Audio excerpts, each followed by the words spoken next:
Good afternoon. This week's lesson, we have to do a dramatic reading. I'll be reading from John 4. Um, I'm going to read all the way down chapter 4 to verse 26. And I'll be talking about Jesus talking with the Samaritan woman. I'm going to start here in verse 7. When a Samaritan woman came to draw water, Jesus said to her, "Will you give me a drink?" The Samaritan woman said to him, "You are a Jew, and I am a Samaritan woman. How can you ask me for a drink?" Jesus answered her, "If you knew that the gift of God, who is that asks you for the drink, you would have asked him, and he would have given you living water." "Sir," the woman said, "you have nothing to draw, and the well is deep. Where can you get this living water?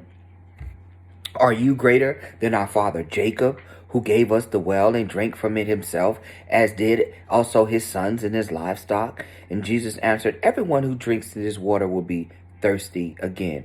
But whoever drinks the water I give them will never thirst. Indeed, the water I give them will become in them a spring of water welling up to eternal life." The woman said to him, "Sir, give me this water so that I won't be thirsty and have to keep coming here to draw water." He told her, "Go call your husband and come back." "I have no husband," she replied. Jesus said to her, "You are right.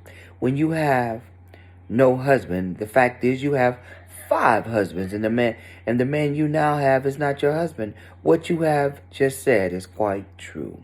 "Sir," the woman said, "I can see that you are a prophet.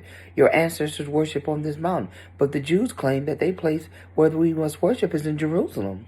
The woman, Jesus replied, "I believe me. A time is coming when you worship the Father neither on this mountain nor in Jerusalem. Your Samaritan worship what you do not know. We worship what we do know. For the salvation is from the Jews, yet the time is coming and has now come when the true worshipers will worship the Father in spirit and in truth. For they are all the kind of worshipers the Father seeks.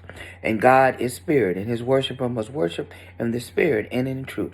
And the woman said, "Now the Messiah is coming. When he comes, he will explain everything to us." And then Jesus declared, "I, the one speaking to you, am he." What a great reading. Jesus is here talking to the Samaritan woman, not about the water. He gives the analogy of the water and the well that she's going to say. And the woman comes back and says, well, give me this water so I don't have to keep coming back and forth to this well. But that's not the life that Jesus was talking to him. She was talking about the eternal life that God gives to all of us who believe in him and trust in him within our heart and our soul and have accepted him in our lives. And that's the life he was trying to give her, that eternal life to be with the Father and not have to worry about all these other things that we worry about in life. Thank you for this assignment and all that y'all do.